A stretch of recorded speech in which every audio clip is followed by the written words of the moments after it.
পায়েল,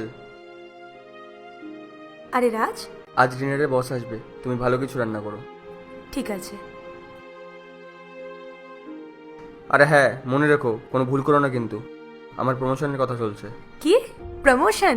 ঠিক আছে, আজ আমি এমন খাবার বানাবো যাতে তোমার বসের খেয়ে খুবই ভালো লাগে আর তোমাকে প্রমোশনটা দিয়ে দেয়। হ্যাঁ সেই, তোমার ভালো খাবার বানানোর জন্য যদি বস আমাকে প্রমোশন দিত তাহলে আমাকে এত খাটনি করতে হতো না।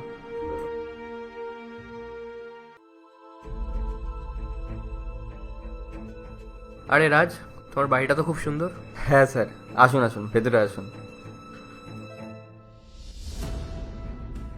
Thank you. স্যার, এটা আমার ওয়াইফ পায়েল। নমস্কার স্যার। নমস্কার। পায়েল, তুমি যাও খাবার রেডি করো স্যারের জন্য, ততক্ষণ আমি স্যারের সাথে বসে কিছু কাজের ব্যাপারে কথা বলে নিই। আচ্ছা।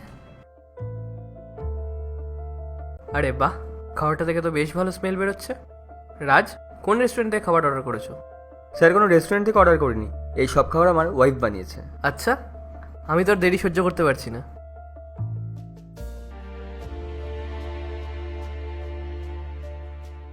কি হয়েছে স্যার? স্যার কিছু হয়েছে? স্যার আপনি ঠিক আছেন? পায়েল, তোমাকে আমি বলেছিলাম কোনো রকম সমস্যা যাতে না হয়, তোমাকে বারবার করে বলেছিলাম কোনো সমস্যা যাতে না হয়। আরে রাজ, সেরকম কোনো ব্যাপার না, খাবারটা খুব সুন্দর বানিয়েছে ও, ওনাকে কিছু বলো না। এই খাবারটা খেয়ে আমার মনে হচ্ছে আমি যেন আমার মায়ের হাতের রান্না খাচ্ছি। আমি জল নিয়ে আসছি।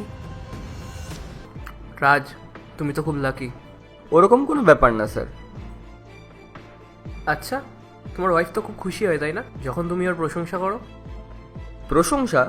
প্রশংসা কেন করব? এটা তোর কাজ। কি কথা বলছো তুমি এটা? শেট, এরকম গুণী ওয়াইফের তুমি প্রশংসা করো না?